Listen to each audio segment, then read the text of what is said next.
کا معنی اور مطلب یہ ہوتا ہے کہ بے شک سب میں پہلا، بے شک سب میں پہلا گھر جو لوگوں کی عبادت کو مقرر ہوا وہ ہے جو مکہ میں ہے، برکت والا اور سارے جہان کا رہنما۔ سارے جہان کا رہنما کا معنی یہ ہوتا ہے راہ دکھانے والا، یعنی ہدایت والا گھر۔ اب اس میں بات یہ سمجھنے کی ہے کہ بے شک سب میں پہلا گھر جو لوگوں کی عبادت کو مقرر ہوا وہ ہے جو مکہ میں ہے، برکت والا اور سارے جہان کا رہنما۔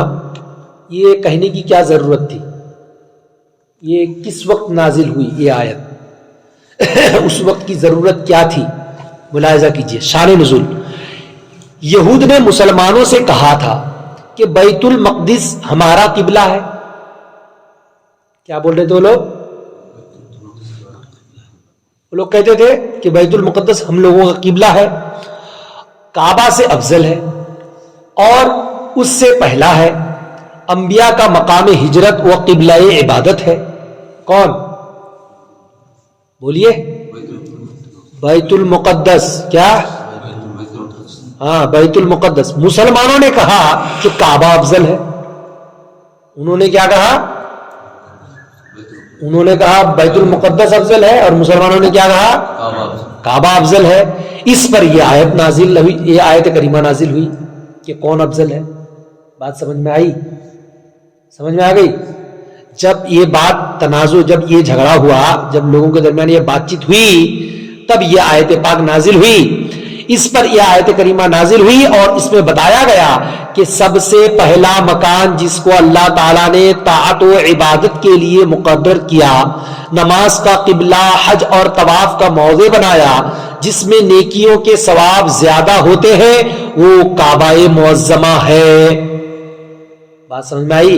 جو شہر مکہ معظمہ میں واقع ہے۔ حدیث شریف میں ہے کہ کعبہ معظمہ بیت المقدس سے 40 سال قبل بنایا گیا۔ تو پہلا گھر کون سا ہوا؟ پہلا گھر کعبہ ہے۔ اور یہود لوگ کیا کہتے تھے؟ پہلا گھر بیت المقدس ہے کہتے تھے۔ تو یہود لوگوں کی بات غلط ثابت ہوئی کیونکہ وہ لوگ جانتے نہیں تھے۔ تو وہ لوگ جانتے نہیں تھے، اس لیے وہ لوگ کہتے تھے ایسا۔ اب بات جب واضح ہو گئی تو کیا پتا چلا کہ پہلا گھر کعبہ شریف ہے کہ نہیں؟ اور کعبہ شریف کو اللہ تبارک و تعالیٰ نے کیا بنایا؟ کعبہ شریف کو بے شک سب میں پہلا گھر، بے شک سب میں پہلا گھر جو لوگوں کی عبادت کو مقرر ہوا وہ ہے جو مکہ میں ہے، برکت والا اور سارے جہان کا رہنما، یعنی کعبہ شریف۔ بات سمجھ میں آ گئی؟ فیہ آیات بینات مقام ابراہیم، اس میں کھلی نشانیاں ہیں ابراہیم کے کھڑے ہونے کی جگہ۔ بات سمجھ میں آئی؟ کعبہ میں کھلی نشانی ہے ابراہیم کے کھڑے ہونے کی جگہ، جو اس کی حرمت و فضیلت پر دلالت کرتی ہے۔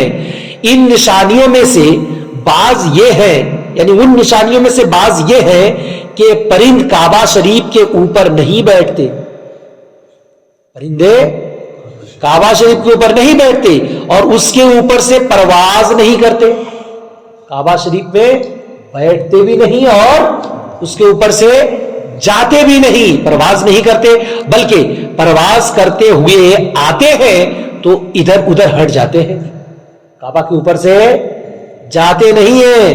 یہ پرندے بھی جانتے ہیں کہ کعبہ اللہ کا گھر ہے۔ بات سمجھ میں آئی؟ ادھر ادھر ہٹ جاتے ہیں، اور جو پرند بیمار ہو جاتے ہیں وہ اپنا علاج یہی کرتے ہیں کہ ہوائے کعبہ میں ہو کر گزر جائیں، اسی سے انہیں شفا ہوتی ہے۔ بات سمجھ میں آئی؟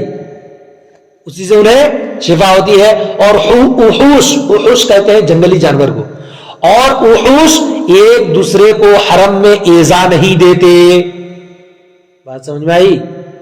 شیر ہرن کو پکڑتا ہے کہ نہیں؟ لیکن شیر اگر دوڑاتے ہوئے آیا اور ہرن اگر حرم شریف کے اندر گھس گیا تو شیر وہاں شکار نہیں کرتا۔ بات سمجھ میں آئی؟ شیر وہاں